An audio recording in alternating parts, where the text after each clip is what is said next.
Time passes and my head starts to clear. I'm glad I didn't lose my cool at him again. He doesn't deserve that. Not right after he got this kind of news. He's never deserved that.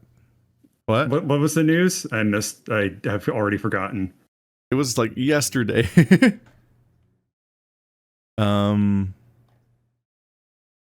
Oh, okay. The promotion, they're changing, like getting a new room and stuff. Yeah, they mean the good news. Okay. It was phrased like it was bad news, and I don't remember. We've just been kind of repeatedly crying on people for the last day. Yeah. But I think we just got toxic and mad at him because he did something good, or he had a good thing happen to him. Yeah. Jealous.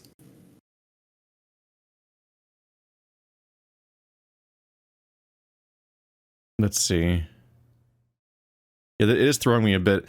I'm glad I didn't lose my cool again. I was calling all the way back to when he was in the hallway and I was about to get mad at him, but then he had to refocus and breathe, and they grabbed Zander, and that, which is or he grabbed Redline, which is a weird way of compensating with that particular vibe. Yep. Okay. I'm contextualized. I'm ready to. I'm locked in. I'm ready to go. All better? I think so. Bird stopped complaining anyway. Happy to help, man. You said you helped your brothers like that? He gives a nervous laugh. Yeah, for a while it was rough. I think everyone in my family has problems with it. By the sound of it. Yes, everyone is having a bad time all the time. Blake and Grant especially had it bad. I don't know why, but Dad seemed to have it out for them. They weren't really, masculine or whatever, soft, but like in a nice way, you know? Dad always gave them shit, calling them sissies or sensitive, that sort of thing. He never really cared about what they got up to unless it was something he hated. Then he'd get mad at them. I wasn't old enough to remember too much about Grant, but Mom always made sure to point out how he stopped smiling in family photos. That's not cool, Mom. He loved hearing that every time we looked through the albums. Wow. Blake and I are only 2 years apart, so we shared a room. He was always really quiet, really shy, really bad at eye contact or just like talking to anyone. Grant went off to college just as Blake got into high school, but when he came back for the summer, he was totally different. He sat me and Blake down and taught us about stuff like panic attacks and anxiety and everything. I thought it was kind of weird at the time, but Blake was crying, and then he hugged Grant. Like, he never hugged anyone, not even Mom. Aww. Anyways, after that, whenever Blake started freaking out, I was there to help. Not help make it worse. But yeah, Blake and I got really close for a while. Then he went off to college, and none of us really heard from him after. Grant too. They both do their own thing now. I think they hate Dad, and I don't really blame them. There's a beat of silence, and Red shakes his head and sighs. Sorry, I didn't mean to ramble like that. So you're feeling okay? It sounds like your dad's a real piece of shit. Uh-oh. Oh, they have something in common. They do. I mean, different dads, but... I don't remember if this was set up. We had... just because, like, there was the thing about, like, them throwing out his stuff or something, and, like, something being bad at home implied, but... It kind of sounded like... I'm not sure if it was clarified that it was his dad so much. Because it was his mom's throwing his stuff out, but beyond that, I feel like he's like always just excitedly sharing about family and really excited about them, and it was like didn't seem as complicated. It kind of feels like I'm not gonna say they both manifested paternal abuse in this episode, because obviously Zander was supposed to be obviously leading up to something being up with him, but it feels a little abrupt the way that it's introduced at this point. I don't know how to put it exactly. I think it's part of a general trend I'm noticing with, taking a step back, it feels very obvious that there was a break in time between what we're reading now and like some part in the past, like maybe going back to like the Drayden therapy session or something like that. But the point is, I feel like the story, Like, I feel like this is the same session as the Drayden therapy session, and that specifically it was like, this session is the very special episode where everyone will specifically bring up that their dad abused them. That's kind of how it feels, and like, if nothing else, I do appreciate that the story is like clicking into like what it really wants to be telling, so I'm relatively okay with that, even though the approach is very bumpy. It feels like it's kicking into like what the point is of the story. Yeah, it just feels like it wasn't like incorporated as well as it could have been when it was presumably the plan the whole time. I'm not too sure how much was planned. I looked into this briefly, and I believe that they only, when they started writing the story, they only outlined the first 2 chapters. Oh. And then I don't know how much more outlining they did after that, but it really shows. It just really shows, you know. It feels, maybe it wasn't planned. I don't know. Yeah. Huh. I wonder how much people just go when they write these things. I would imagine a lot more than not, because it's fucking hard, man. Mm-hmm. Planning is extremely difficult because you also have to have some experience to know what to plan out. Yeah. So you know like what's important and how to like structure things. Like I can't talk too much shit because I can't. The reason I keep not writing stuff is because I'm stuck feeling like I need to finish planning everything. Yeah. I mean, I'm neck deep in this stuff right now. But it's like you need to know what to plan, and you also need to know how to plan it. And both of those are actually pretty hard skills on their own. And then on top of that, as I've emphasized many times, very complicated premise in this story. And so planning it is already going to be pretty hard. So I think that even with effort, planning a story of this complexity is like, it's still going to be a major challenge, you know, and it's still not guaranteed to work, even though it will help if you sit down and really write it out from the start. Sorry, I meant, no, I mean, he can be a lot. At the very least, it sounds like he wasn't great to your brothers, and suddenly that became your responsibility. Zander sounds like Drayden now. Yeah, a little bit. It makes some sense because it's just he was already like having this breakthrough with himself and stuff. Yeah, no. It's decent. Yep. It's interrogating the way that like family members, people that go through abuse, don't recognize it as abuse, and so they'll like bristle at you talking shit about their family if based on the extremely observable information they present to you. And it's like, yeah, so my dad abused my brothers until they had panic attacks regularly, and they're all emotionally stunted, and then none of them come home after they leave. That's weird, right? It's totally normal family. I can't wait to go back to Thanksgiving. Like, redline. I'm gonna have to redline your family life. Yes. Yes, that's true. Redline is the way people redline art, not the way that people redline neighborhoods. Got it now. There's a lot of definitions of redline, which is a mess, including the movie Redline, which features neither of those definitions, but is another definition of redline. Which makes when a character's name Redline, it makes it very ambiguous why they're named Redline, because it's such a weird name that's so full of weird, contradictory, and in many cases upsetting meanings. And the weird thing is that everybody else in his family has like regular names. It's like Grant and Blake, and then Redline? Yeah, it's unclear if it's just a nickname he's still sticking with or what. I don't know. I guess that's true. But hey, now I'm able to help other people when they need it. You always manage to look on the bright side of things. Someone has to. He laughs, but I feel like he's playing it too cool. That's a lot of pressure for one person to carry. Maybe I should help him. Thanks, Red. So, you can do private coaching now? Yep, though I'm still considering sticking with Bucky. I've got a score to settle with him. What's the score, like 80-0? He's undefeated. Well, Bucky is. Undefeated. Everyone is undefeated. It just becomes like the fucking, like the cartoon Invincible, or the gimmick of every episode was leading up to the title drop, where they would just show the title instead of saying the word. That'd be extremely funny if every update was just like, undefeated. So undefeated, like a title card. Yeah. Or like the main menu art changed. Oh my god. Yeah.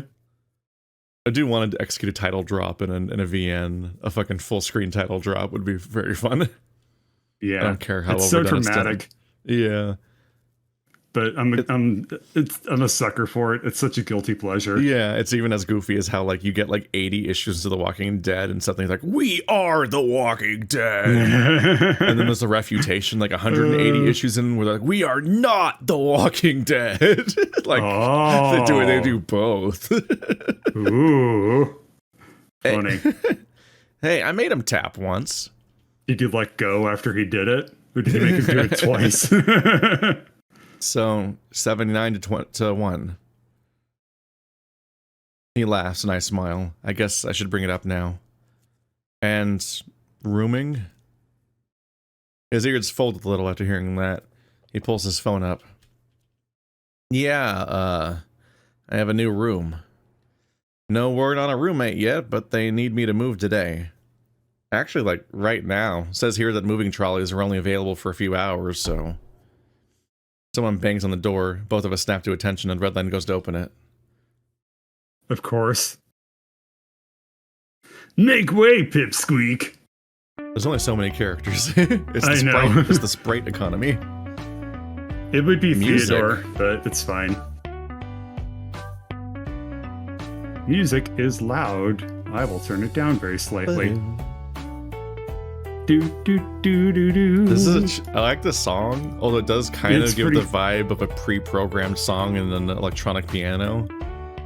You know what I mean? Okay, I'm gonna turn it up again.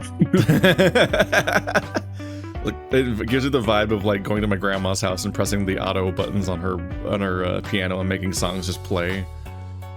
I mean, like back the old like, I totally songs, hear it, not like the old new ones. Yeah, I like it though. I like the melody a lot.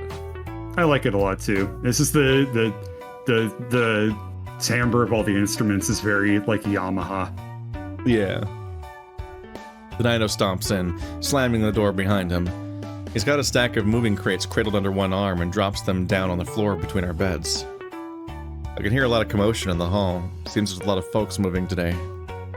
Once Redline peels himself off the wall Bruce shoved him into, he growls playfully. Hey, can you at least say please? Yeah? You gonna be mad if I don't? Get your shit packed. You can't just say that to the bottom of the entire bunker. Oh my god. It's very insensitive to Redline. Wow. Welcome to the weekly incident of I make a joke that Bird just laughs at uncomfortably, not because that wasn't uncomfortable. That was genuinely really fucking funny. I know. I just mean like there's the asymmetry of like, yep, he's allowed to say that stuff. Ha ha ha ha. Yeah, I guess so.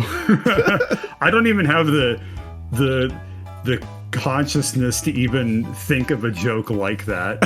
Whatever it's worth. Like, it would never occur to me to like make a connection like that. But the moment I came out as both gay and furry, an entire cork just popped out, and suddenly it's just like, here's the billion things I was holding back saying all the time, because they're just jokes I would think of all the time. I'm like, nope, not dealing with that right now.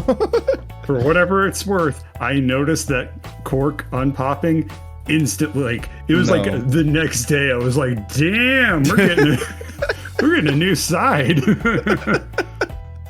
It's like a whole skill tree of humor just fucking opened up to you that day. I thought they were gonna hire moving staff. Hire? The heavyweights volunteered to help. Bruce starts tossing Redline's bed sheets into a moving crate, and Red pulls on his arm. Easy, Bruce. Those stay here. They ain't mine. Huh? They told me to just throw everything in a container and lug it upstairs. Been a while since I was in the low tiers, so I don't remember what came with the rooms. But I remember the sheets being nicer than this. I'd rub a hole in these just by laying on them. Actually, come to think of it, I did that once. The mattress, too. I'm covered in swords. People let me fight. He laughs loudly, and the two of them scramble to fit everything Redline owns into a few crates. I feel like I should help. So where exactly is he moving to?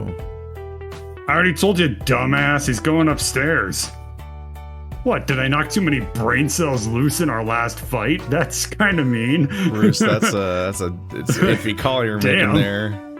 He also did have a concussion too, so that's pretty insensitive. No, I don't think he had a concussion. I thought Redline did. No, last time he gut punched Zander until he passed out. Oh, okay. He hasn't headbutted him since the first fight, I think. Oh, okay. Well, still, he's given him concussion at some point, so that's like a little insensitive, but whatever.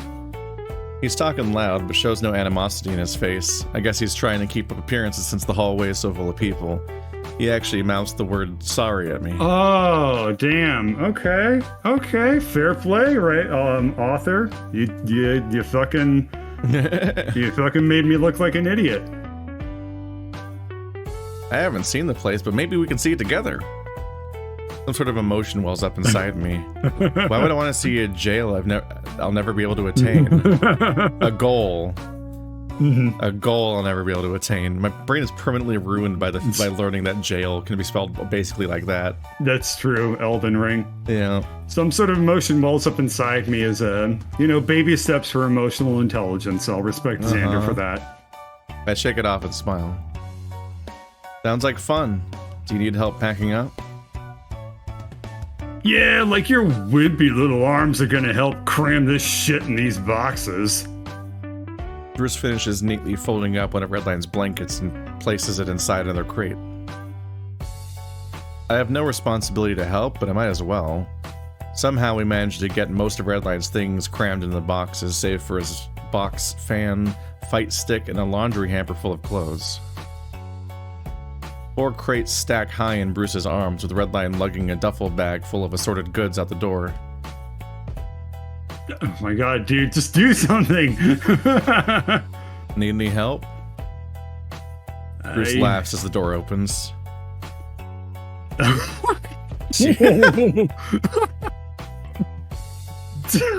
Awesome. Oh my god.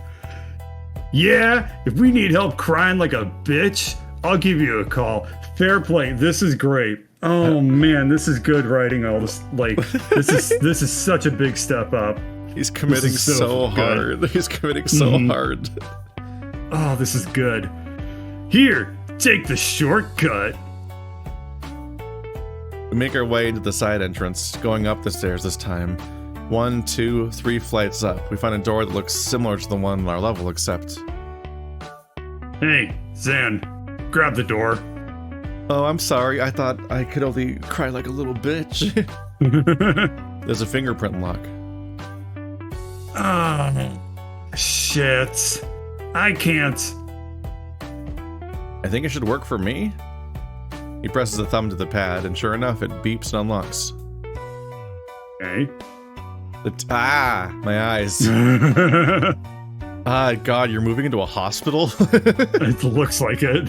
The Tier 2 hallway, it's wider than ours, and the rooms are spaced further apart, so they must be bigger. They're definitely closer together on the screen in this picture. Mm-hmm. I've never seen more doors in this game than this specific, supposedly spread out hallway. Mm-hmm. Oh man, this hallway is huge. It's like being in a hotel. Or hospital. Yeah. Weren't they all like being in a hotel? Whatever. You ever sprint down one of these bad boys? Here, watch. A hallway? All right. They're specifically showing a hallway that looks shorter than the previous one, when the previous one specifically looked like a hotel. It's great. I kept specifically thinking, like, isn't this literally the hallway with the elevator landing that I went where I stayed at Anthrocon? Like, I kept thinking that that's literally a hotel I've been in, and this one specifically doesn't look like one. Bruce managed to pluck his claw behind Redline's shirt, and the little guy doesn't even get a chance to try. Like a cartoon character. He picks him up, his legs are spinning.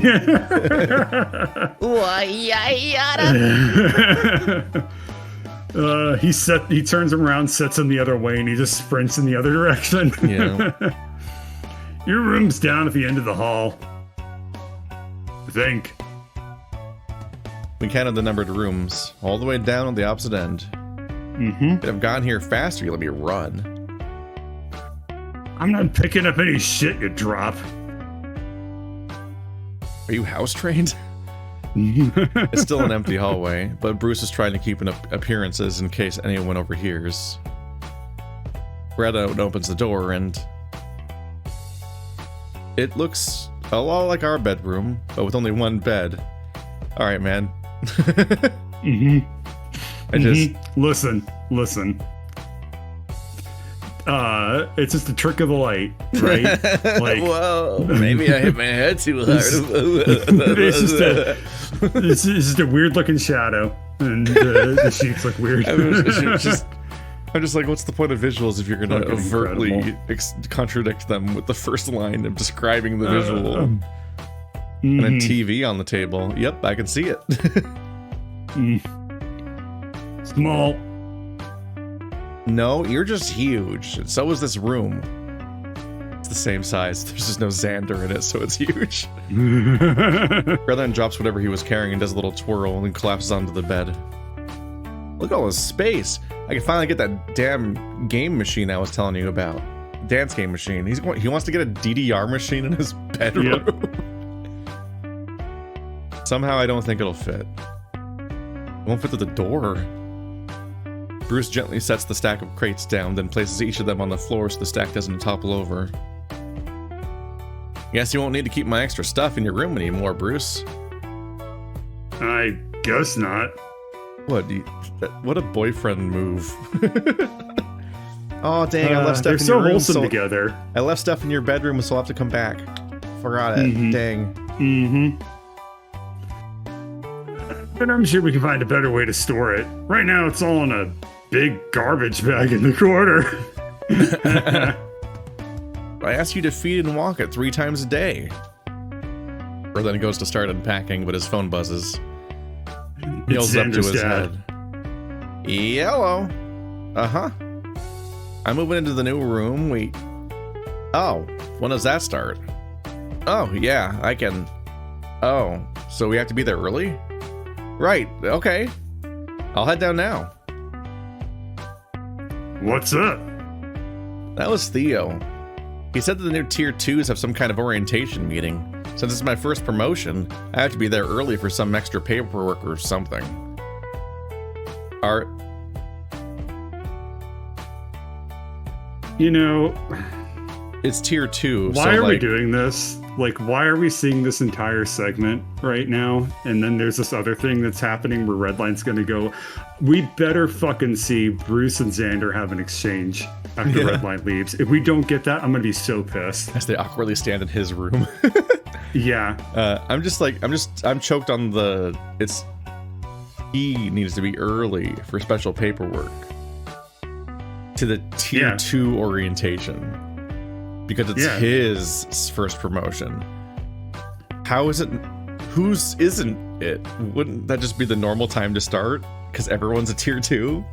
So it's everyone's first promotion? So they all have the paperwork to do?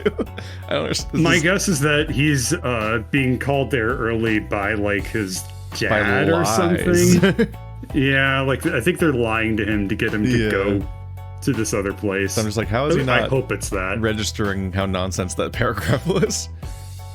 Sorry for bailing in the middle of all your help. I mean, you're also right, though, that, like, Bruce should at least like react to that, because like he's been through a promotion process, so he'd probably be like, he's been through 2, right? So he'd probably be like, what? That's kind of weird. Like he would acknowledge it. Yeah, it just sounds strange.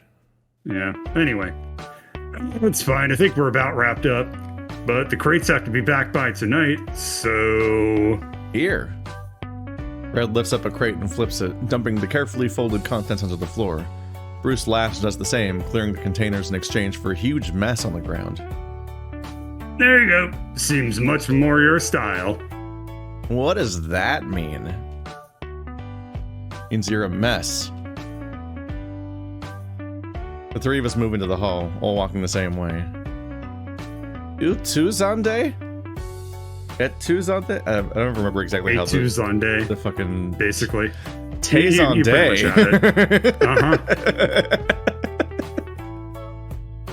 Some stay dry and others feel the pain. Some stay dry while others feel the pain. Chocolate rain. The internet when it was good. Remember the South Park episode that definitely hasn't aged that was about internet memes? Wow, look at all these viral admittedly, that was an era of virality that will never happen again. Like, yeah, no one is ever universally famous on the internet the way that people that era were in around like 2012-ish. Right, because back then, virality was a lot more organic because people didn't really figure out, like, they didn't throw data scientists and PhDs at it yet. It was pre-algorithm websites. So, like, Chocolate Rain was seen by everyone, and Double Rainbow was seen by everyone because people just shared it with everyone. Yeah. And there wasn't that much, there was less stuff. And if you look at those videos' view counts too, it's like, wow, that video has 6 million views on it. Yeah, it's like, tiny. It's tiny, and yet it was ever present. Yeah. It is the equivalent of like the fucking stuff like the fucking like the MASH finale or whatever, back when there was like 3 channels, so everyone was watching the one show that was airing. As opposed to now, it's like, I don't know. A lot of people quote the Mary Chrysler person from TikTok, but also no one will mention it again in a month. Whoa, Bruce, excuse you. As far as hyenas go, sure, but I bet that's the cleanest your room is ever gonna be. I never read the line, actually. I like to think I'm a clean young man. Yeah, that's not true. When I get to tier 3, that room will be spotless because I'm straight. Much like me. I'm very smart. Nice. Right, and then you'll move in. Okay, easy. Oh, I get it. You gonna be okay while I'm doing this orientation thing? Yeah, I'll be fine. Probably hang out in the library or something. The 3 of us part ways. There's no Bruce scene. Fucking ridiculous. What was the point? Just cut to this point. We didn't need to see any of the moving stuff. they're having levity. Okay. Just like the controller scene, which also could have gone somewhere, but it's just levity on its own and a new location. Yeah. Okay. I start down toward the library, but before I get there, I remember my phone is still in our room. No, my room. It's not our room anymore. I turn around and go back upstairs to grab it. Oh. Yeah, this might be more doors, actually, yeah. Well, there's such an empty space on one side that it feels more open. It definitely is a longer hall, though. I swear I've been in this exact hallway. It's fucking with me. My own room, finally. That's what I've wanted all this time. Some peace and quiet. It might be that this is like the standard look for like a certain franchise of hotels or something. That would be my guess. I get the room in record time, or at least it feels faster because I don't have someone talking my ear off. Oh my god.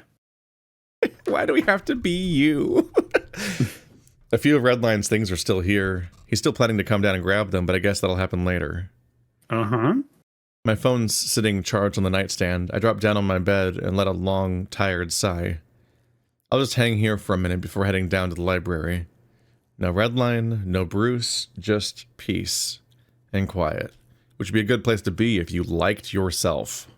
Why isn't he working out right now? Yeah. Feels like a long time since I've been able to just relax, knowing that someone won't barge into my room. It's nice. The last time I felt like this was right after I moved out of my parents' place. God, I was so scared. My hand was shaking when I went to sign that lease. That sounds very peaceful, man. It's terror. One, weird description of being at peace, but also on first blush, this sounds like a contradiction, because didn't he run away into his coach's house? Yeah. So he didn't move straight out of his parents'. He didn't sign a lease, right? I guess he technically didn't move out yet, legally, maybe, or something, if we're splitting hairs. It just feels counterintuitive to phrase it this way, because he ran away to his coach's house. Yep. So at that point, that seems like when him, considering he has no contact with his parents, it feels like he's already wasn't living there by then. Yeah. So only the state would consider this statement true. I'm surprised they even rented a place to a teenager. I guess landlords would do anything if the money's good. I wanted to stay with Vinny for longer, but he'd done so much for me already.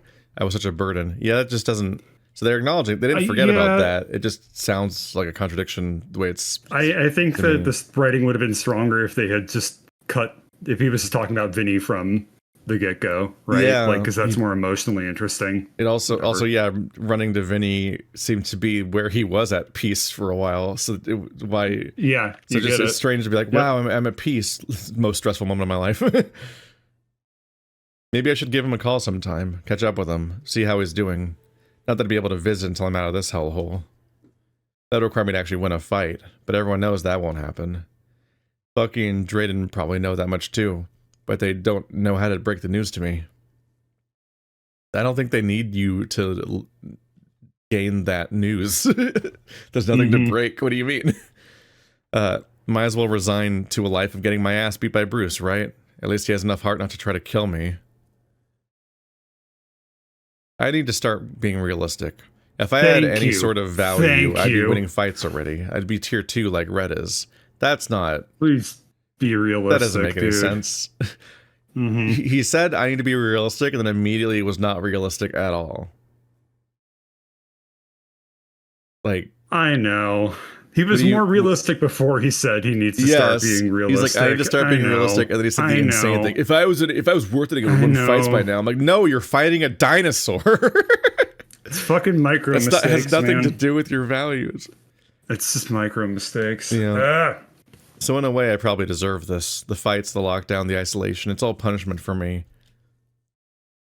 No, stop. What am I thinking? I sit up on the bed and immediately notice how fast I'm breathing. Slow down. Breathe. This panic attack shit never stops, does it? Does being alone with my thoughts for 5 minutes really do that much damage to my psyche? God, I'm fucking pathetic. There it goes again. Just chill the fuck out. My voice reaches no one's ears. I'm alone. Except your own. I'm alone. Hang on, someone's at the door. The electronic thumb pad beeps and the door unlocks. They still have you registered on my door lock, Redline? No, this is your new roommate, Zander. No, wait. You know, they got around to the thing that I wanted to see. They set it up. It just took way longer than it needed to, but I'm glad we're here. Why would Bruce know the code? No. I'm going to cut the writer's... What? No, because it's a thumb pad. That means he's assigned to this room, doesn't it? Oh, well, obviously what he did was he cut off Redline's hand. Okay, fair fucking point. Has Bruce been downgraded to tier 1? I turned to greet Red and see Bruce standing there alone. He looks more confused than I do. Oh. How'd you get in here?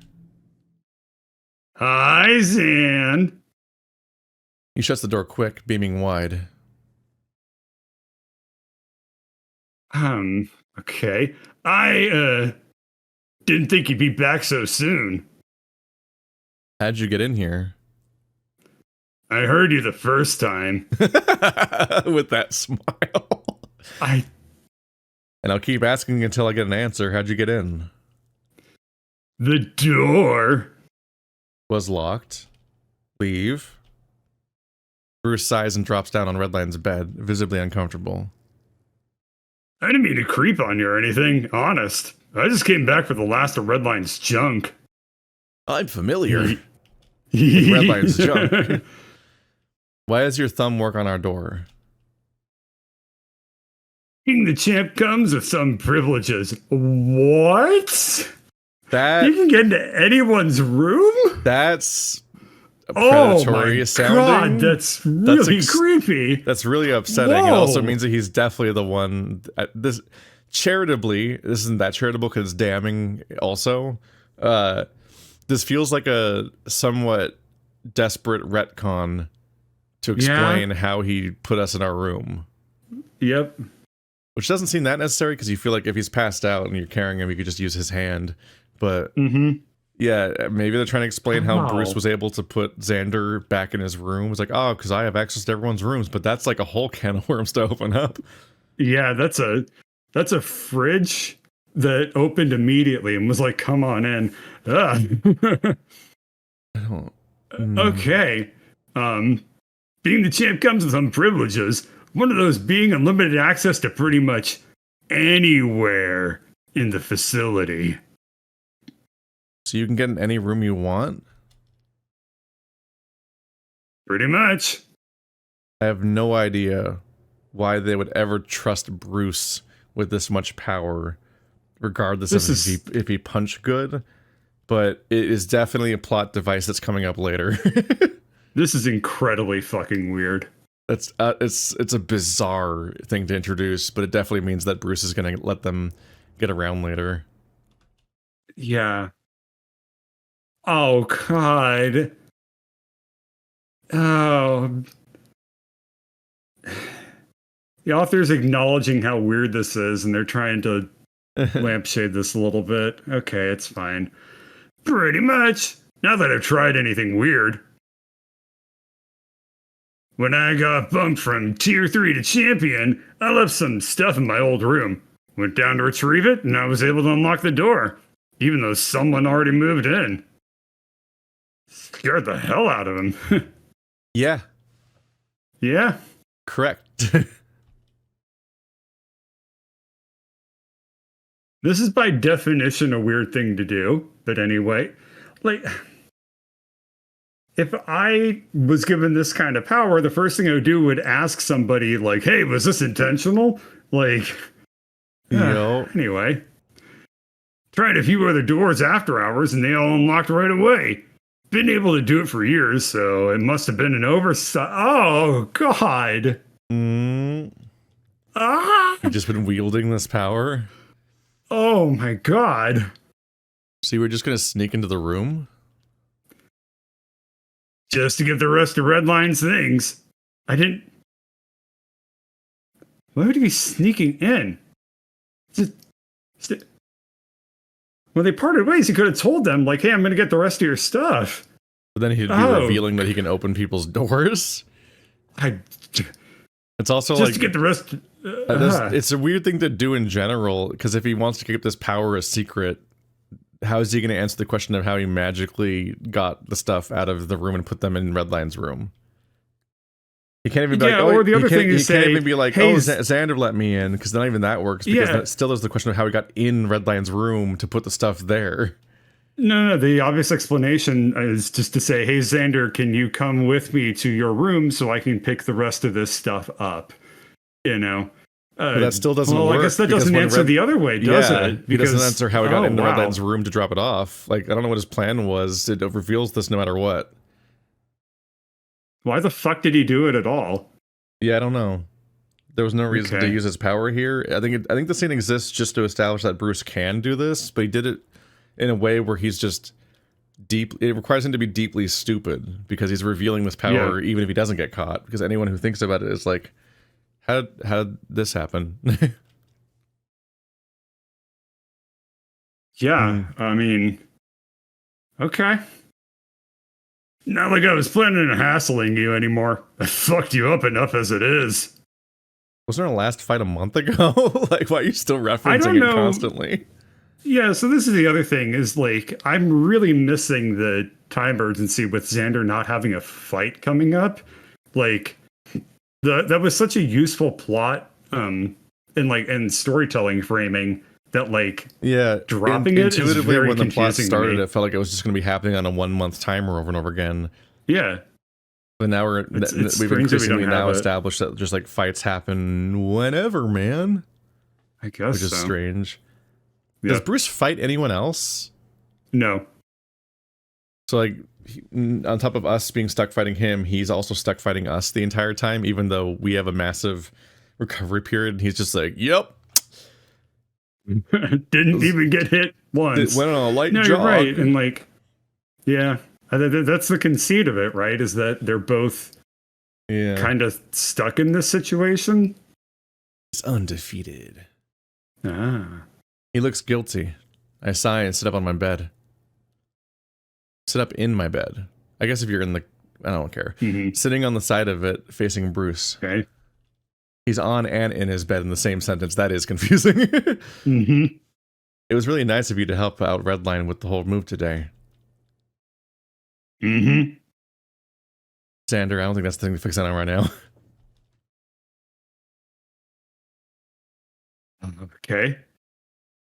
Okay. Better me than some of these other creeps. Really don't want some random heavyweight fucking with red stuff. I can't believe Fang wouldn't just hire movers or something. He would not be amazed. We've seen nothing but cost cutting since getting that was the amazed at all the way they try to cut the cold shower water joke. Yeah. Huh. Okay. Also, if they amazed at all the way they try to cut costs down here. If they let people down here, then someone's going to send out like a "help us" message. I was the only one that actually volunteered to help move shit. It was mandatory for everyone else. Also, if everyone else is seemingly locked in here, then this, I guess, also retroactively explains Bruce's ability to give Zander the bad ending. Yeah. Because he broke him out, because he just can open doors, I guess. I'm sure Red appreciates it. You need any help moving the rest of it? I need 3 hands, and I really don't want to make a 3rd trip, so sure. We gather up the remainder of his belongings and make our way up to the staircase. It's a little awkward, but I don't know which one of us is feeling more uncomfortable. You should be. He broke into your room, and he can do it whenever he wants, forever. Red's room is still a mess, but he just moved in, so I can't really blame him for that. Unbelievable. He hasn't even been back in the room, right? No. Do we... How is it even a mess? Isn't it just a stack of boxes in the corner?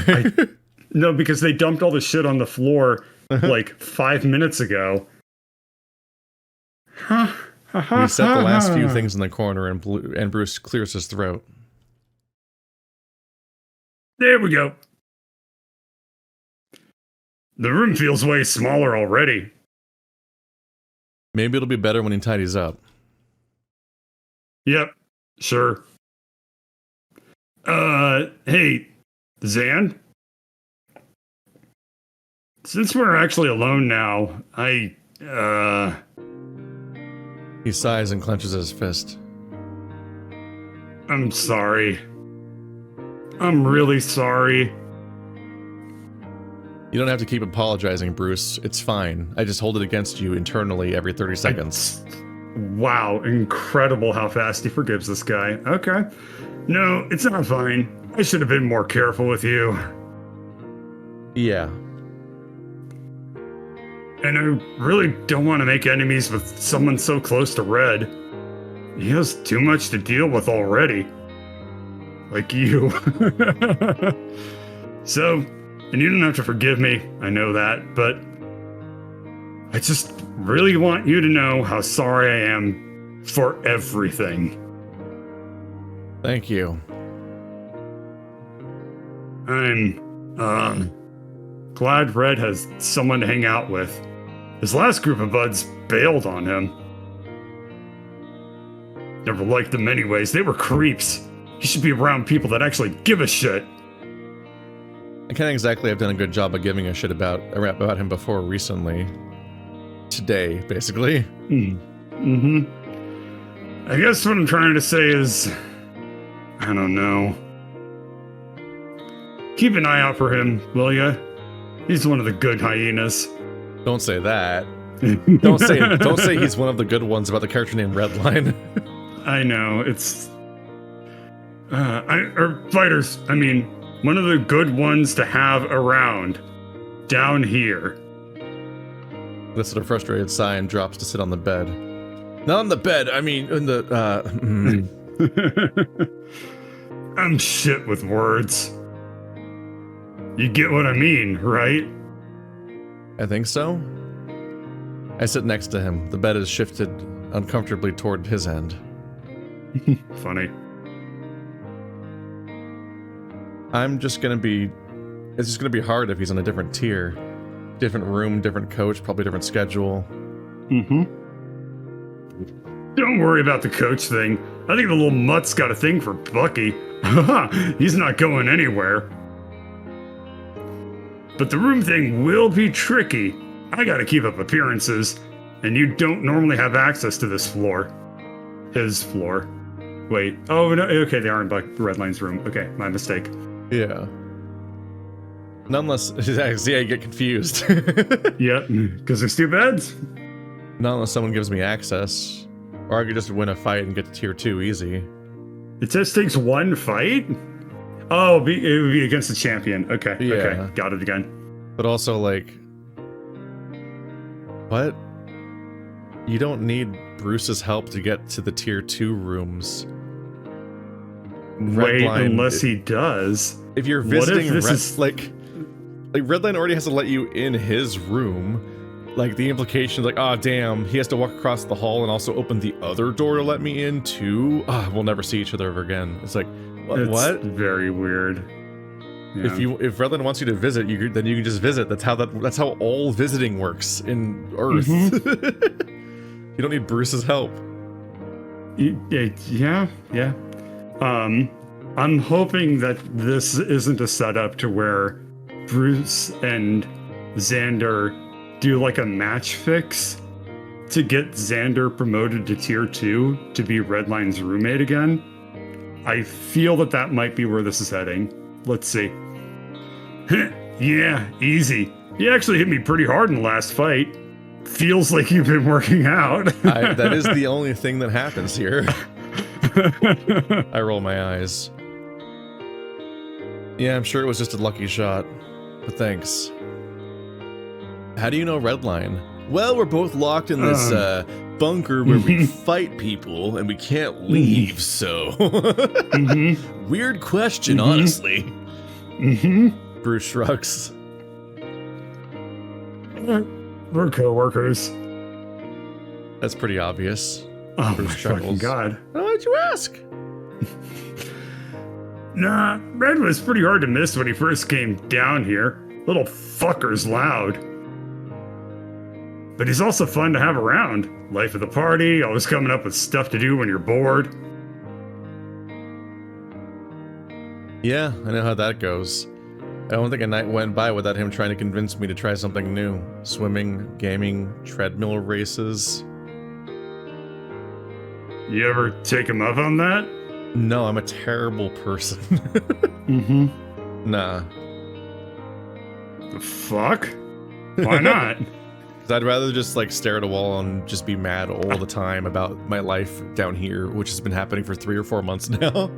And I think probably longer. I get the feeling we're like 6 months.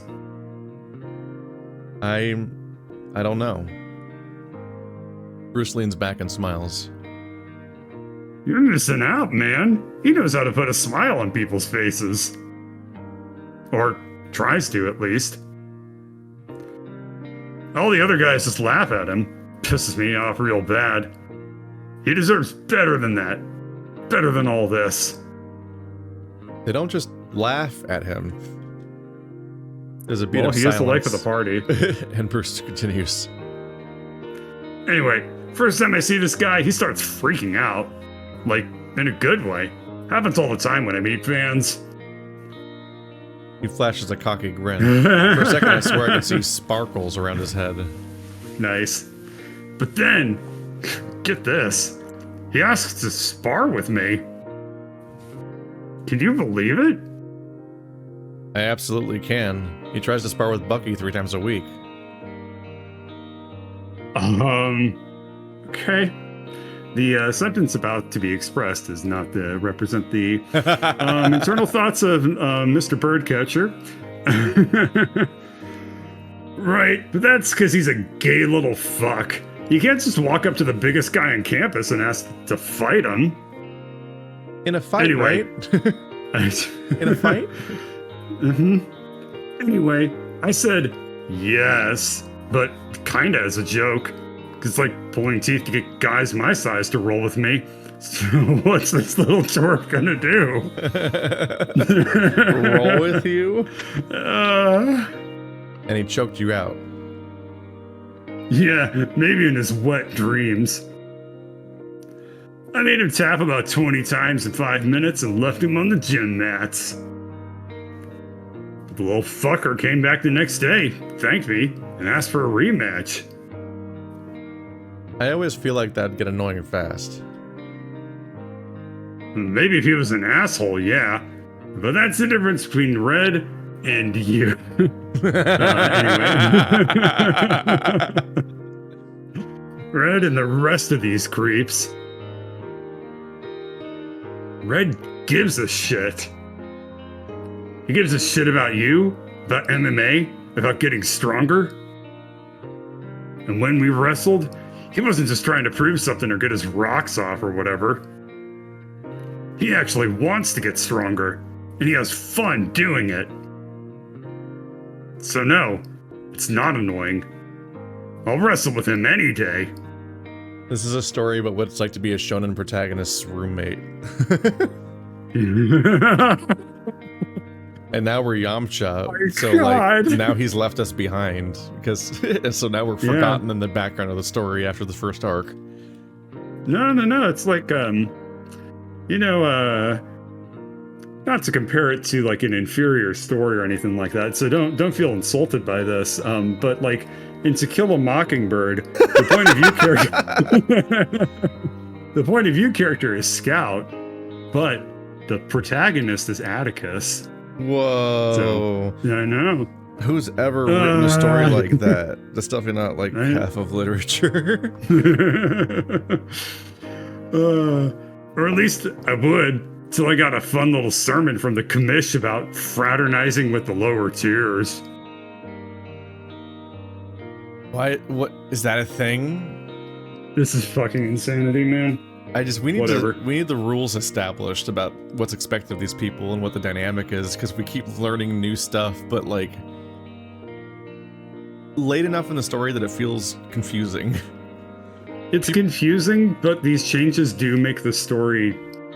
Yeah, well, like people aren't supposed to hang out with anyone from a lower tier.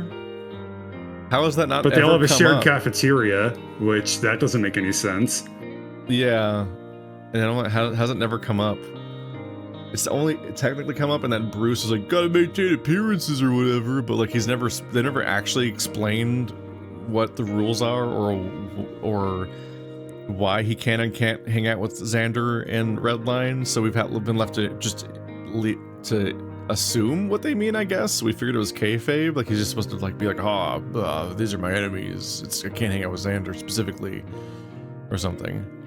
Especially since he mostly talked about not being able to hang out with Zander, but he does seem to hang out with Redline all the time.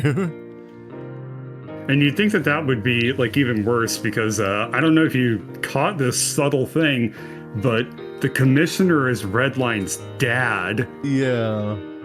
And if he very specifically isn't supposed to hang out with Redline, then like, how is he doing that? Because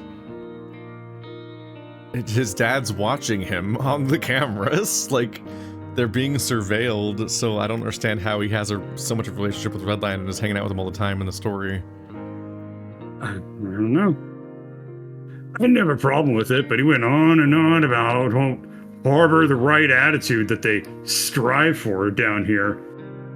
Whatever the fuck that means, you know? I agree with you, Bruce. Mm-hmm. And then you join the picture, and yeah, it's been a minute since I got to hang with Red. That's objectively not true. Mm-hmm. He's been hanging out with him for like half of the script since that party. Mm-hmm. Feels like I haven't been a good friend to him, so helping him move is the least I can do. Yeah, I'm confused. He looks frustrated, maybe disappointed. It's so hard to tell, but at least I feel like I can lower my guard a little bit. What? Let's keep going. I know what you mean. I haven't done a good job at being too friendly with him. I guess he's waiting for me to continue. Yeah? Mm-hmm. The way I lived above ground was totally different. I was alone for a while, and I kind of expected that to be the same down here. But he just never quit. I didn't get it, and it frustrated me. I didn't deserve it. Still don't think I do. And so I keep being an asshole, expecting him to get fed up and leave.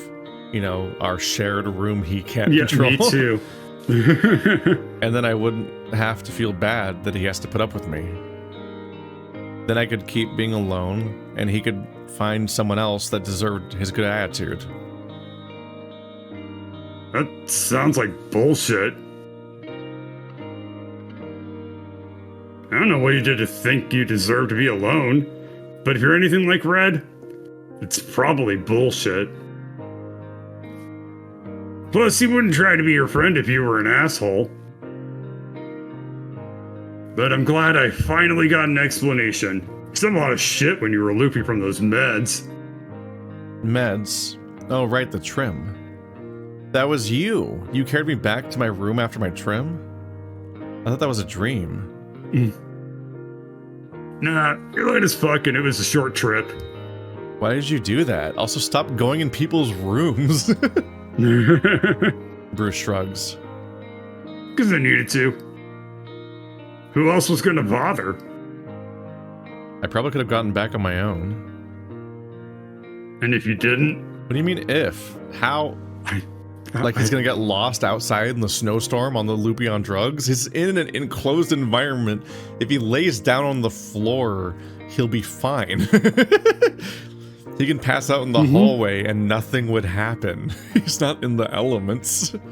But also he was in a hospital bed, wasn't he? Like, I think he was still in the hospital. That was the point, I think.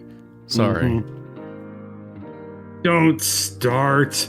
The last thing I need is another lightweight apologizing for nothing.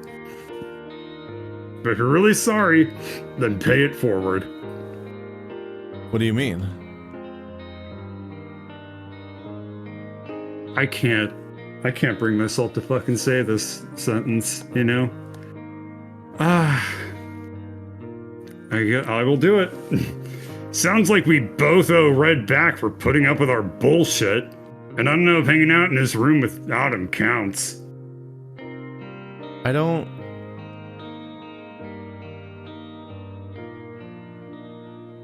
The best... Charitably, I can be like, Bruce is just kind of like being nice to Zander and just saying stuff that makes things easier for Zander. And he's emotionally intelligent sometimes.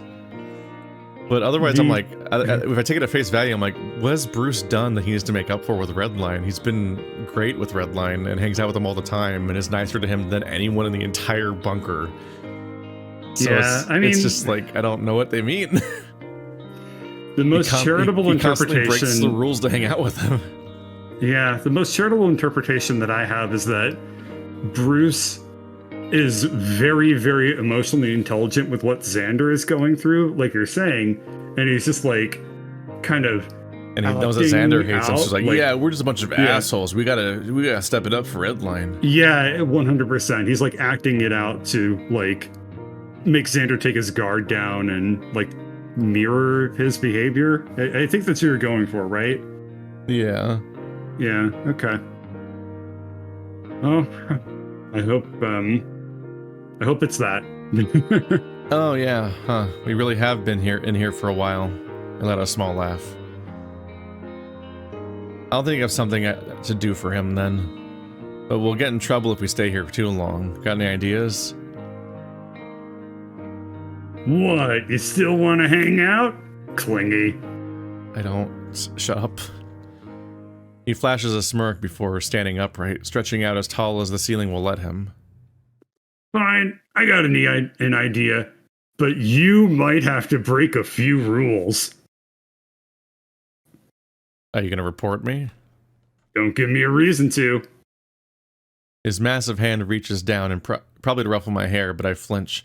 There's a pause before he pulls his hand back. Let's go. Where?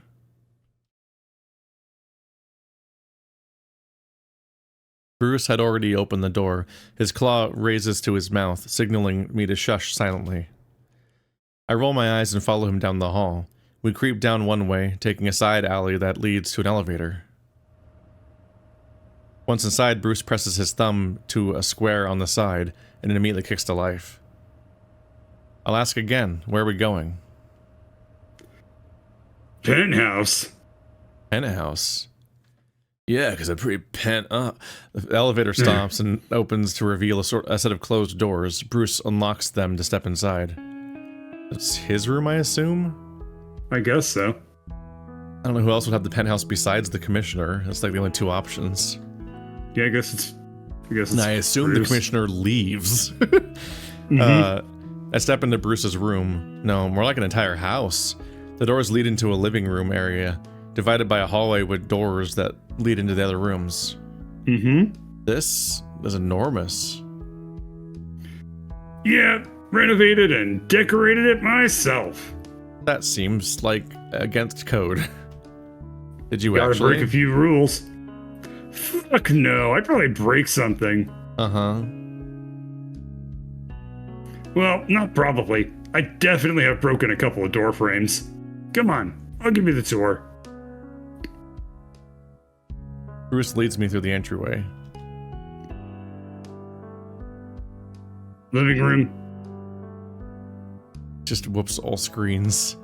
He's got two couches and a huge flat-screen TV, along with an entertainment center housing a lot of books and game consoles. I can't help but wonder. It's weird.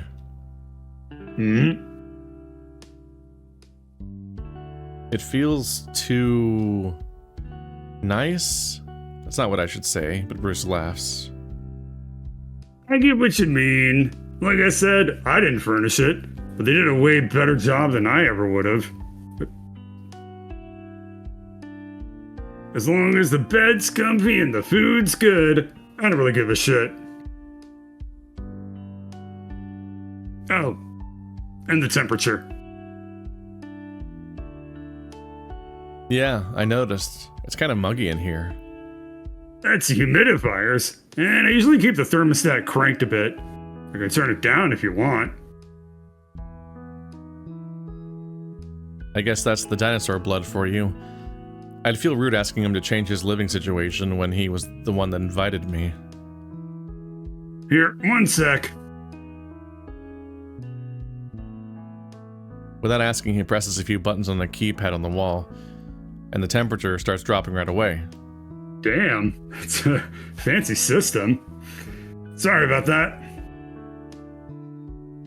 You really didn't have to, it's fine. But thanks. He smiles and continues the tour.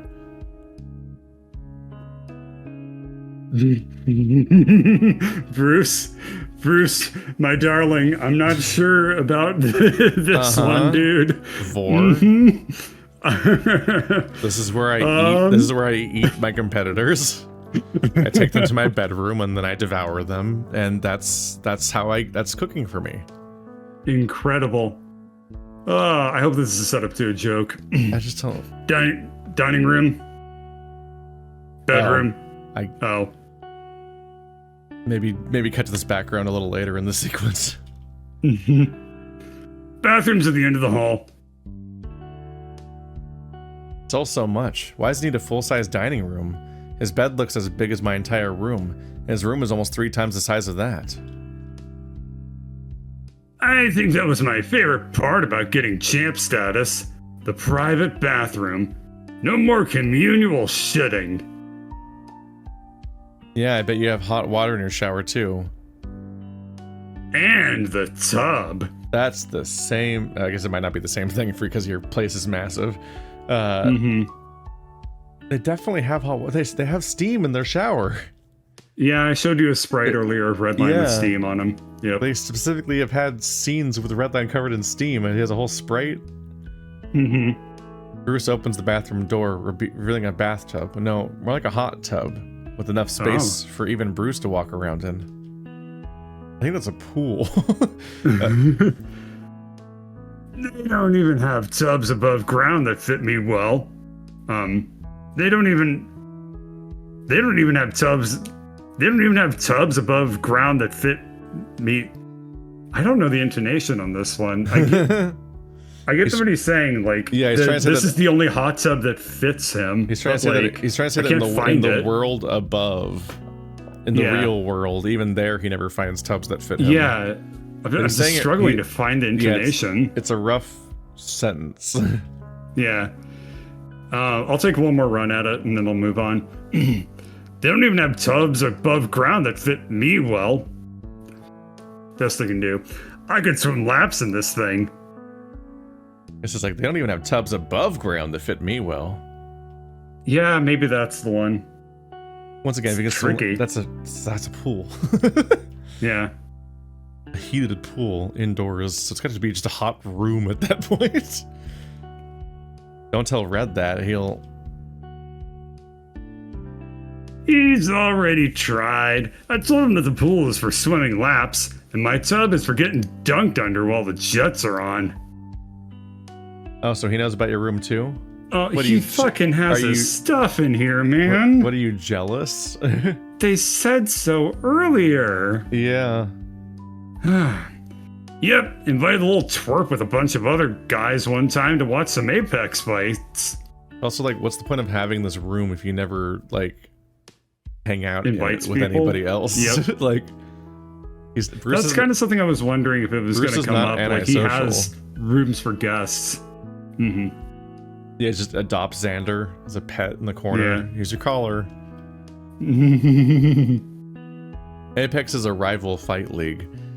There's a lot of talented guys in there. I'm sure Redline fawns over them all the time. Those legends. I know he's brought up his many crushes on the men from Clawstar. Alright. You have to explain that one to me. That's Horror Buns' video game. Clawstar Wrestling. I think I might have linked it to you at some point before, actually. But while explaining, this is porn. Clawstar, wait. Does this reference make sense?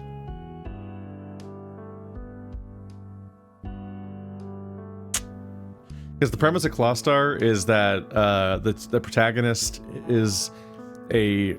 There's some similarities to this game where it's the protagonist is a small guy that's stuck in endlessly fighting a huge guy, but it's on purpose. He's doing it to himself because it's wrestling, so it's wrestling, so it's fake. That's the whole point. And they're doing the show, but the big guy is bad at this, so he endangers people, and nobody else can handle him.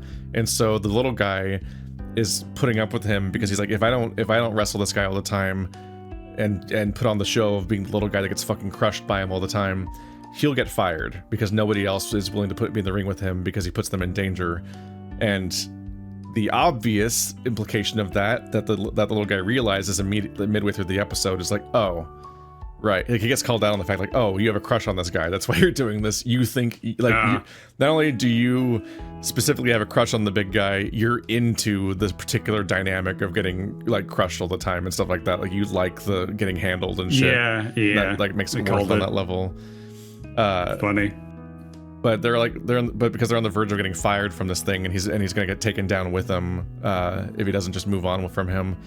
They end up getting recruited by Clawstar, which is an underground erotic wrestling ring.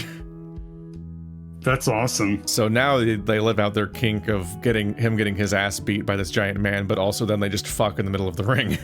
And that's the premise. Funnily enough, I was talking to Horribuns because I was going to write an expansion story for his game. so I might join this little sub-universe a little bit. That's extremely funny. But I'm just and I'll be there to witness it. But I'm just like, do you and Redline talk about Redline's crushes on Clawstar? I think that means he's referring to the erotic league specifically, right? And not. Yeah. I don't think I don't think that the above ground one's called that, but I don't know. I'd have to ask Dax about it, because when I've talked about stuff and how the side story would fit in that I wanted to write, I would think I was already wrong about some of the lore anyway, so I'm just gonna not worry about that too much, because the entire game is like a 10,000-ish word single chapter that yeah, like it could functionally, because he made the whole thing in a month just like I did basically. But where it reads like a complete story, but it's open to him making as many more chapters as he wants, and he just hasn't done that yet. Anyway, it's just a nod. Visual novels reference each other constantly. I referenced like 3 or 4 other visual novels in mine. Yeah, it's like video essayists or any kind of niche community. It's all kind of wink at each other. I'm just like analyzing what I think that means, and I'm like, they're just openly talking about the porn league. I wish they had actually written that. I mean, even if it's this late into it, like, it just sounds interesting. It would have been nice to see Breadline actually talk through that. Yeah. Sounds like a fun night. Yeah, cleaning up after a bunch of wild animals that ransacked my fridge was awesome. There's a reason I haven't hosted a fight night since. Now me and Redline just fuck. They're probably just being cute because I know about Clawstar, because I know that Horribuns made CGs for this game, which I don't think we've seen any of yet. Okay. Your fridge. You have a kitchen? Oh yeah, the end of the tour. Bruce leads me through the final doorway off to the side, revealing a massive kitchen. Plenty of countertop space, a kitchen island with a stove, and a huge fridge that Bruce starts digging through. Sorry, I suck at hosting. You want something to drink? You have this whole kitchen all to yourself? Yep. We don't even have access to the cafeteria all the time. Bruce sighs and closes the fridge door. Yeah, and I hear the hours are going to get cut more, so stay on top of that. Where'd you hear that? Imp's intuition. He takes a swig of some heavily branded beverage featuring FANG's logo as part of a promotional deal. Why? That's the brand. Why?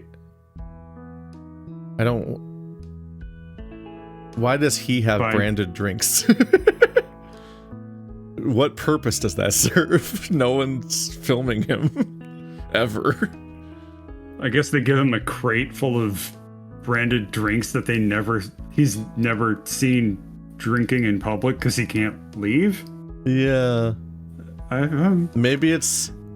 I was thinking maybe it was... I thought Fang was doing it, but maybe it's the fan mail thing where people keep sending him stuff all the time, and they're like, haha, yeah, it's a you-branded thing. Like how, like... Yeah. Like how Pepsi or whoever sends out, like, custom drinks, like cans to people and stuff.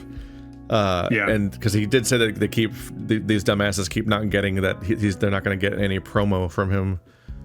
Mm-hmm. So maybe that was what was going on. At first I thought that Fang was branding his drinks. I'm like, why? I don't know. And I overheard Theo talking about it while I was doing a photo shoot. Great. Bruce slides a similarly branded bottle across the counter toward me. It nearly topples over, but I catch it and have a sip. Not bad. So first they lower the portions, and now they're fucking with the meal hours. That's the part I don't get. Some of these guys have specific diets. Like, Zander, you're a vegan, and you really act like it kind of all the time. Just wanted to sneak in a vegan jab at some point. Yeah, no one's ever made jokes about vegans before. Dang, is it because he's always silently judging everybody? Is that why he's vegan? Deer is secondary. Anyway.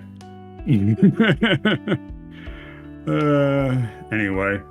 Hell, I probably wouldn't be where I am if I couldn't make my own meals. Feels like they're making it harder for us to actually succeed. Hey, the less people that succeed, the less money you gotta pay the employees. What? I agree, Zander. There's a lot of, You can't change how many people succeed when the entire league is one-on-one fights. I think there's always the same number of successes every fight, which is the winner. That doesn't feel like a good way to run a business. Well, neither does pitting the smallest guy I've ever seen against a big, dumb, fucking monster. But hey, the fuck do I know? Cutting our vacation days, blocking us from most of the internet, and now this. And Redline told me they already cut everyone's pay a few months back.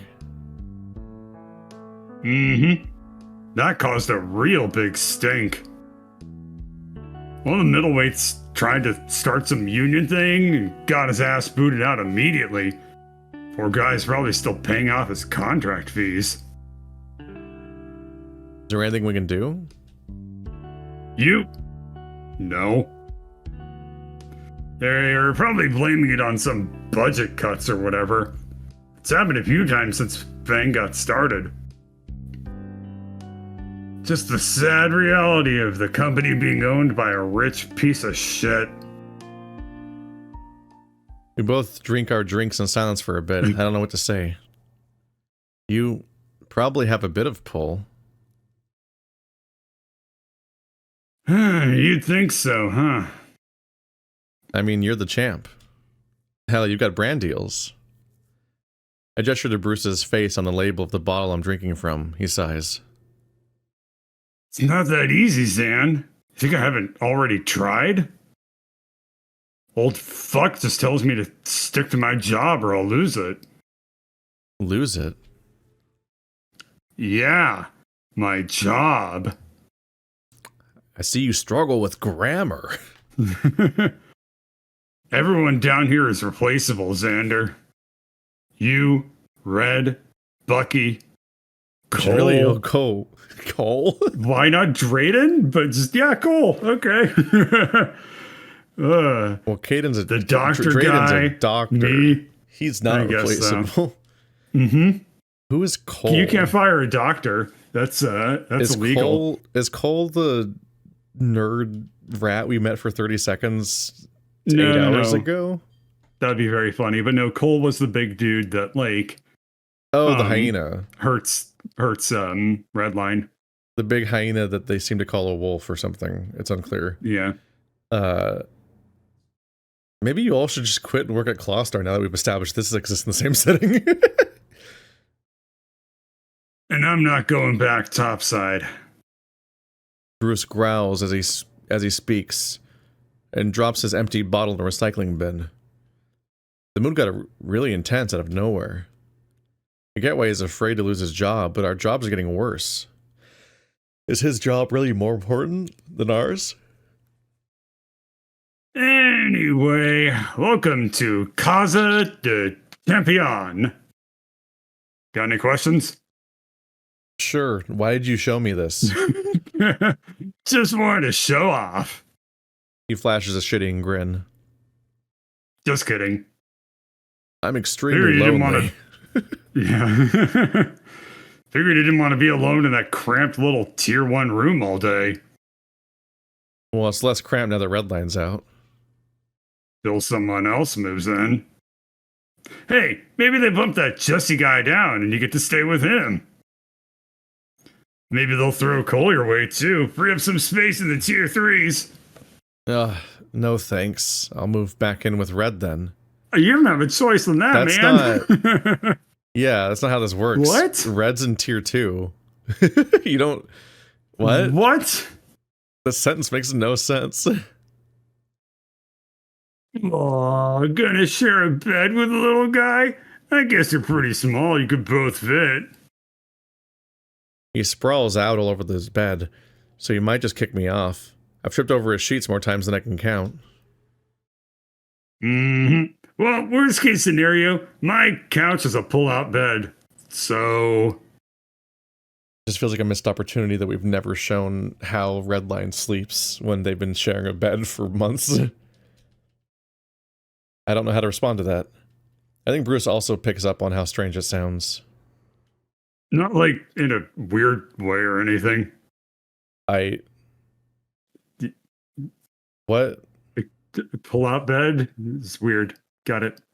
I don't know what's weird about that, because it's just his couch has an extra bed. He's explicitly not sharing his bed. I don't know what's weird about that. People just do that. I'll keep it in mind. Sure. The air between us starts to go stale, and Bruce sighs. So, yeah, if you and Red ever need, you know, a break from all this. Just, you know, put a sock on the door. His fingers are tapping against the marble countertop, with his other hand clawing at his arm. Is he feeling impatient? He probably wants me out of his hair. I should take my leave. He doesn't have any. Ha! Where you can see. I gotcha. Oh, thanks. Good point. I should probably get going, though. Wait. His claw curls up, gripping the side of the table. Never mind. Yeah. You know how to get back? The elevator. The elevator. The elevator? Yeah. Oh, right. The drink. Maybe you leave it here? Can't have them seeing you drink stuff from topside. This isn't topside, whatever. Good call. I don't... Is he not allowed to let people in here? I don't understand the rules. We need to establish what the rules are of this surveillance bunker, because, like... I've given up on it so why would he long have ago, a penthouse if not be allowed to let anyone in? But also he's repeatedly let people in, and it doesn't sound like he had to keep it a secret. He also is afraid of ever being seen around Redline, but it's unclear if it's because the commissioner doesn't want him to, or if it looks bad with other people. Like, oh man, I'm too tough to be around Redline. But then he invites Redline to a party alongside a bunch of tier 3s that are hanging out. So I'm like, that's him being visibly around Redline. I don't. He's got so many strange limits that are undefined, and so I don't know what the rules actually are. And every time I try to guess, they're keep being contradicted by more information because I haven't just been told what the rules are of his behavior. I guzzle down the rest of it and leave the bottle on Bruce's table before making my way to the exit. See you around. You can't, but you can, I guess. See ya. He looks as grumpy as always. He looks as grumpy. Okay. So what? Not grumpy? He's like never grumpy. He was grumpy like in the initial bullying scenes. Like, oh no, it's the guy who beats me up in the ring. Oh, I'm gonna get beat up now. Scenes at the beginning of the game. But he's been like extremely friendly for like the last like 6 to 8 hours of the story, all the time. Yep. And when he's not being friendly, he's being a dick in a way that's also not grumpy. He's like a braggart. He's always apologetic or a braggart, and neither of those are grumpy, really. You're grumpy. You're extremely grumpy. It's you. That's your emotion. No, you're grumpy. Yeah. I'm not grumpy, you are. But as I take one last look around, I can make out some faint details on the walls and some furniture. Claw marks, looks like, on the walls and door frames. He's covered them up with paint, and the ones with the sofa are barely peeking out from under the throw pillow. I look back to Bruce. He's still clawing at his marble table. I should leave. He just does a quarter circle punch as Wolverine every now and then. Just launches forward and lashes everything. The doors to his room close, and the elevator comes quick enough. Yeah, what the fuck was with those claw marks? I feel a little bit too clean. It felt a little bit too clean in there. He must be hiding something. And Redline's been up there, so they must be close. Oh, Detective Zander at work. Here we go. I'm getting the feeling that Redline and Bruce might be close. Maybe because of all the in-jokes and banter they have and how they're hanging out in every scene of the game now, and also they keep saying they're close. I think they might be close. It's truly incredible. It's hard not to harp on it constantly, but there's just like... It feels like there's just an inattentiveness to the moment-to-moment writing where almost every sentence just like... They collectively gesture at the direction that the story's trying to go in, but individually the details they're saying just actively sound like nonsense, because it's Zander like realizing stuff a billion times in a row, and you're like, okay, no, yeah, we get it. Redline and Bruce are close. Yeah. It's the single most established thing in the last 6 hours of the story, besides the fact that Redline and Zander are both abused by their dads. Like, that's like... It just makes it so excruciatingly slow-paced, too. Yeah, it's just like... That when we first saw Redline and Bruce together at the party, within 3 lines of dialogue, we're like, oh, they're close, and they've been close this whole time. And that's like a funny dynamic, because, like, we hate Bruce, but Bruce and Zander... But Bruce and Redline get along great. Oh, what a dynamic. Oh, here we go. But Zander is still realizing it over and over again. Despite, I think, being mad about it before already. I think it's one of the things he's been mad about. So why is he still realizing it? As Redline in danger? Oh my god, dude. No way. No, Redline's pretty smart when it comes to this sort of thing. How? What does that mean? I don't think he'd willingly get closer to Bruce if he thought Bruce would hurt him. As you can tell from all of the men he keeps sleeping with, some of which try to hurt him in public. He's a genius, and he never gets in that situation. We definitely haven't specifically established that he gets in exactly that situation. But then again, Bruce hurt me, so... That's not fair to Bruce, though. He was just doing what he had to do. No, he didn't have to. No, stepping on you was not. Yeah, if you're referring to him caving in your chest, that was beyond anything he should have been doing. He literally already won the fight, and then he stomped your chest in afterwards. Like, no. I have to get out of my head that Bruce has ulterior motives. He's just being nice. He's trying to get you to fucking leave. That is an ulterior motive. Yeah, he did specifically try to get you out of the league. Even if his house is littered with scratch marks that are so obviously his, I can only imagine how scary he gets when he's actually mad.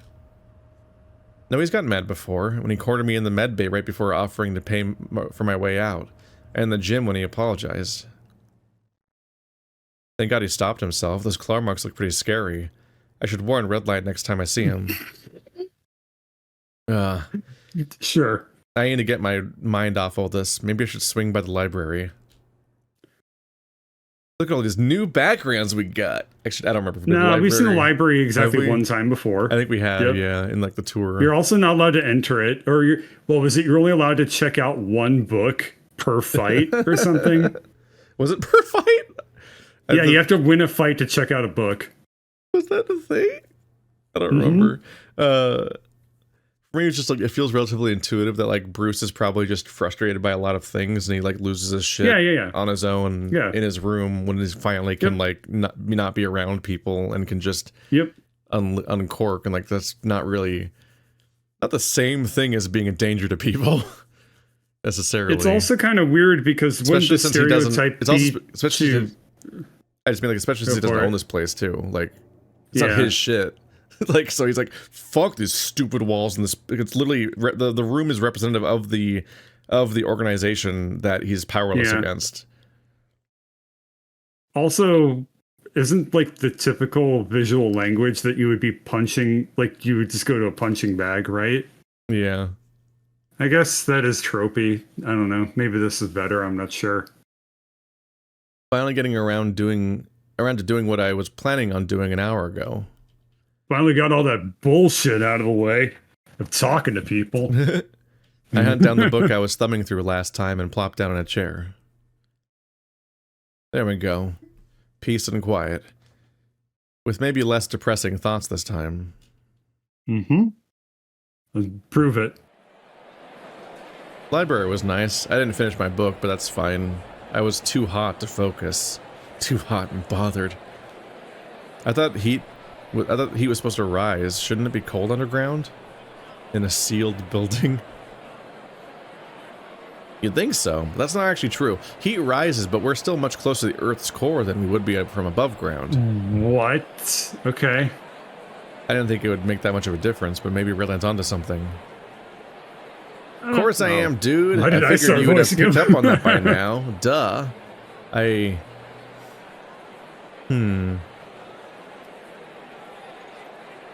want to see the rivers of lava and the commissioner is like brooding over them, like planning his like lava destruction machines.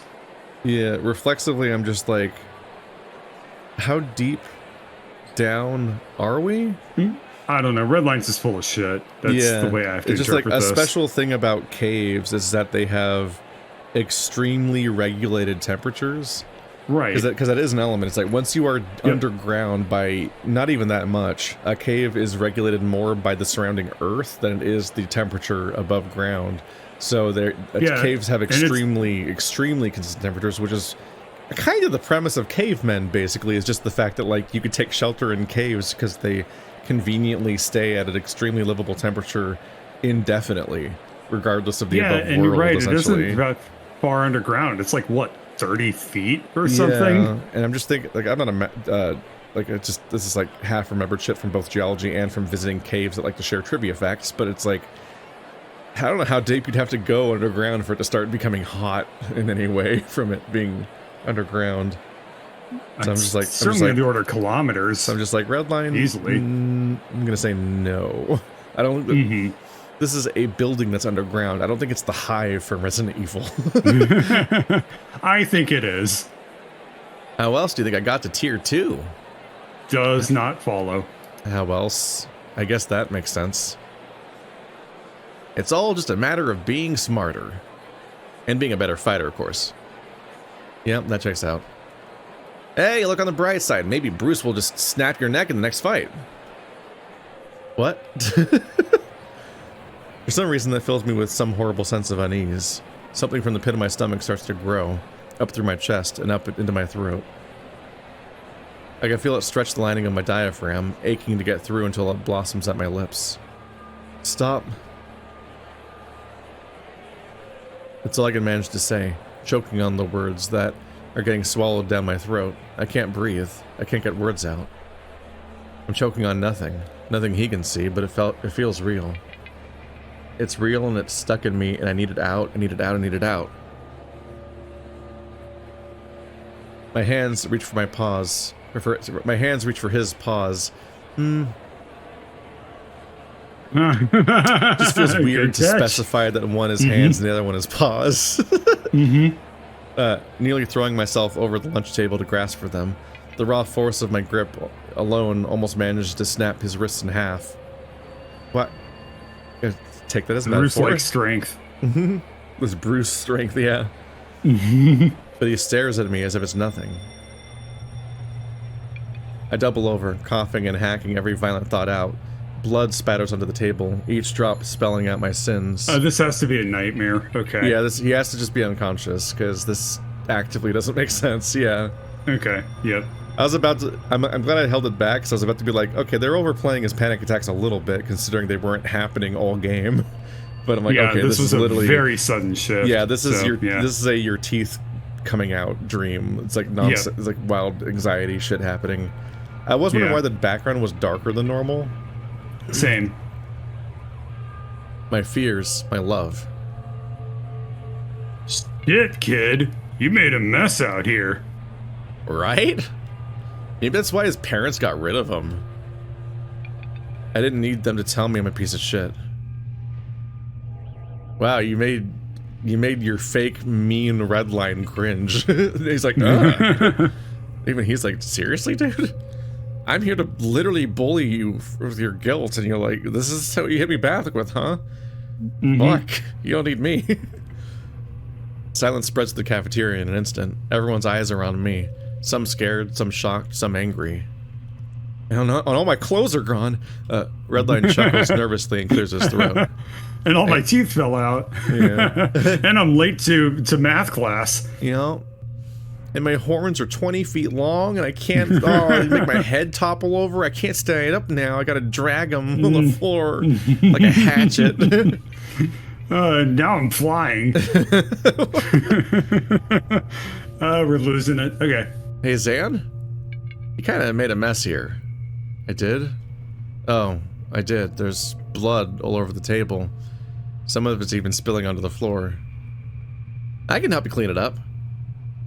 Like you always do. Do not lick it up. Please. Ew. Oh my god, please don't. Like I always do. Here. You have some on your lips. Is he gonna kiss you? No. He brings a napkin to my face, dabbing at the blood. The copper reminder of what I deserve, still fresh at the root of my tongue. Little poetry. I can't stand looking at him. He's always cleaning up my messes. He's always putting in the work to make me feel good, and I treat him like shit. Does he clean up your messes, though? That part's true. The last part's true, but does he clean up any of his messes? I would hope not, because does Zander have messes to clean up? Yeah. What messes can you have down here? Especially when you have the personal trainer and the doctor emotional messes, dealing with the immediate stuff. Emotional, that's all I can say. Yeah, I know. Oh, he knows. I do. And why is he smiling? I guess the first clue at all of this, besides the dark background being darker, was the fact that he was responding to Zander's thoughts about the Earth's core. Oh yeah, I thought that was a weird cut. I thought it was, at first glance, I almost thought it was a mistake or something was up, or maybe his internal monologue was just cutting to a scene that implied he described it, because that just happens sometimes in stories, in movies. Yep. Why is he smiling? Because maybe I deserve it too. His stomach starts to swell again, or my stomach starts to swell again. I'm empregged. I can feel it grow up through my throat. I clutch at my own neck, leaning back and turning away, but I end up stumbling and dropping to the floor. Don't look at me. Don't look at me. Don't you dare say you deserve this. Nobody deserves this. Nobody deserves to feel the way you feel. And I guess you don't know me as well as you want to. That's definitely true. Another cough. Another spray of blood. This time on the floor. My whole body is shuddering, the same way I get after I throw up. Because you basically did. You puked blood. I got sick a lot as a kid. Makes sense. You're always pale as hell. How many nights did your parents waste staying up with you while you were sick? Too many. Poor thing would be better off dead. Especially when they found out you're a... Sorry, I thank you. The bubble already present in my throat popped before I could open up my mouth, and I collapsed in a puddle of my own blood, with more dribbling out of my mouth. It hurts. My throat feels like it's been scratched and clawed raw. Claws. Like Bruce. No, I get it. I literally was already thinking. I was about to jokingly say that. Bingo! I can't feel my throat. I need to say something. I need to get these words out before I end up choking on them. I need someone to help me. I need help. Please. Red. Bruce. Someone call a doctor. Raiden can't stop you from getting sick. He can only filter through your bullshit. You're the only one that can do the things you need to do. I need help. Redline sighs, rolls his eyes, and walks over to me. Alright, Zander, I'll help you just this once. Just this once? That's not even internally consistent with the logic of this scene. He reaches down, pulling me out of my blood. No, it's more like oil now. Thick black tar that's starting to spread its way across the floor. Bruce has already stepped out of it, but everyone else is sinking. Red then hoists me onto his back, and I cling lazily over his shoulders. He smiles as a trail of ooze drags down onto his arm. See what happens when you keep bottling it up? I'm sorry. I know. I'm gonna weigh you down. I know. You're better off without me. Zander, I know. Let's get you to the doctor. Maybe he can fix you up again. I don't think I deserve to be fixed. I know. I don't think I do either. Why are you being so awful to yourself? You know I can't say anything to comfort you right now. Right now? And what's stopping you from any other time? I think I would throw up if I tried. Yeah. Then I'll help clean you up. You're too good to me. Mm-hmm. I know. But hey, look on the bright side. Now that I moved out, you won't have to see me anymore. I blink, and the hallway is gone. Where'd it go? Where's the cafeteria? Redline, Where's Redline? I was on his back, and now I'm on all fours in the tar. I must have spread outside the cafeteria. I wasn't fast enough. My maw opens to cry, and nothing but tar deluges out. My throat is so raw, it's gone numb. There's so much nothing piled up inside my stomach that it had to go somewhere. Better out than in? No. That's not true. It would have been better inside me. Then everyone could be happy. Everyone would carry on just fine. It's pulling me under. Maybe it's not so bad. Maybe this is what it's supposed to happen. Maybe it's better this way, like falling asleep. I drop to my side, and the tar melds with my clothes, my fur, my skin, my bones. Everything's fuzzy. It's hot. Oop. Did I press it twice? No, Xander's waking him up from his dream. It's too hot down here, anyway. Zander? No, I just accidentally double-tapped spacebar to skip the description, so I didn't read it. Oh. His voice rings through the ink, and I try to move. He's here. He's going to save me. Zander, come out and play. My stomach is dissolving in this tar, but that's okay. It'll be okay. I need to be okay. I need to be okay for him. I don't want him to see me like this. Only a nerd like you would fall asleep reading a book. What? I didn't. Or maybe that makes you the opposite of a nerd, since nerds love books so much? Huh? For being startled awake by someone talking, he really stayed asleep through that for a while hearing him. But no, that was probably the best scene so far about confronting Xander's issues, specifically with how he acts and how his mess of how he thinks about himself and thinks about Redline and everything like that, and the contradiction of how Redline sees himself the same way, and Zander judges Redline for looking down on himself despite just acting the same way Zander does as far as like self-esteem goes, like all that mess. So it breaks my heart to say this a little bit, but that's basically a BoJack Horseman episode. Oh yeah, no, it's the finale of BoJack Horseman. Yeah. Specifically. Yeah. But the actual narration about, I mean mostly right. It is good. Particularly the part where Redline carries him and the dynamic between them was like where the scene like really picks up and like really gets into the mess of their dynamic and him kind of acknowledging how shitty he is, but in like a way that's actually textured and like touches on Redline's potential perspective, like, or his perspective, or how he thinks Redline feels about him and so on, in a way that's more interesting than him just being going, ugh, Redline's stupid and I hate him. No, Redline, I'm so mean to him. And like that repeating over and over again, which is less interesting than this, which hits way above its weight class. My eyes flutter awake, a bit of light seeping through. Too bright. Ouch. When my vision clears, I see Redline sitting next to me. I'm in the library, face down on the table with the book folded open in front of me. And I'm drenched in sweat. Ugh. Hey man, he okay? I think so. Just a, weird dream is all. You want to talk about it? He takes a seat next to me. I think this is the first time I've heard him whisper.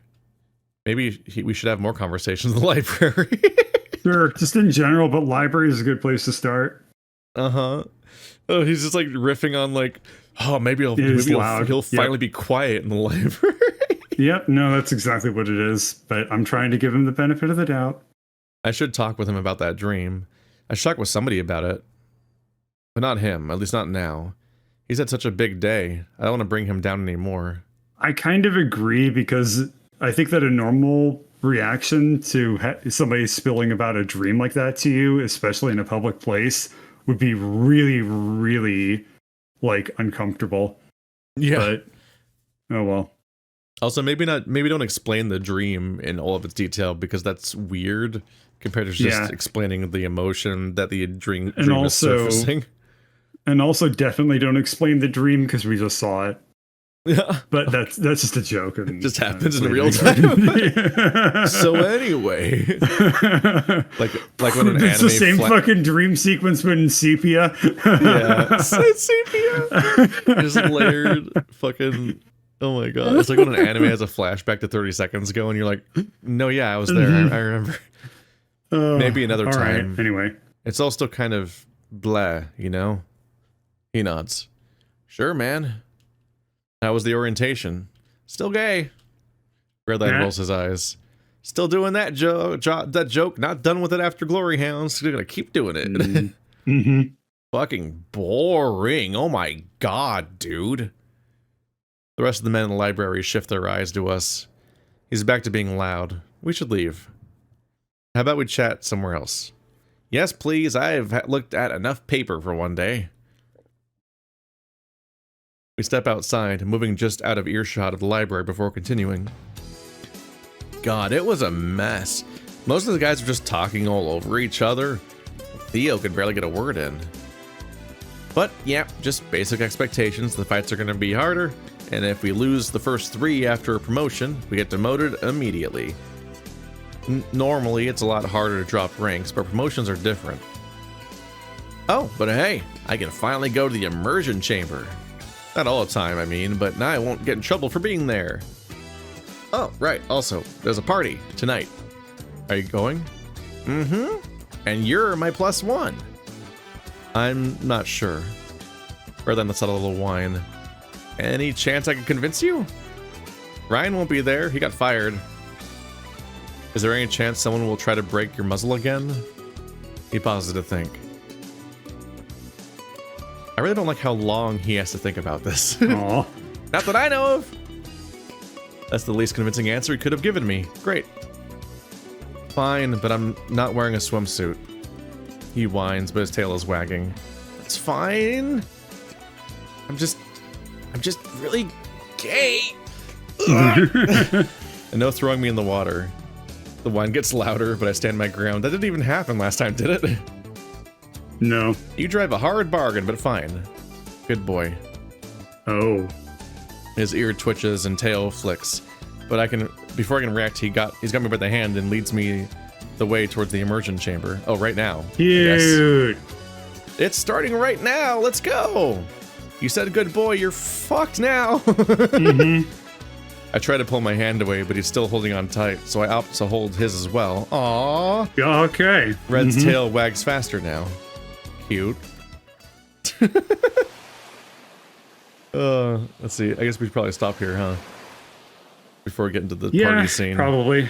I mean, you have the recording runtime in front of you, so if we're at 2 hours or whatever you need. We're short by 10 minutes, but I don't know how long the scene's going to be is the only worry.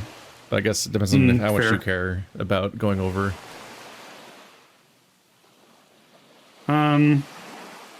Yeah, I think it's probably better off to call it to be safe then, because I don't know how long this is going to be. It feels like it's going to be long. Yeah, it's probably a whole thing. In a good way. We'll see what happens here next time. The parties are usually the good scenes so far. I agree. Yep.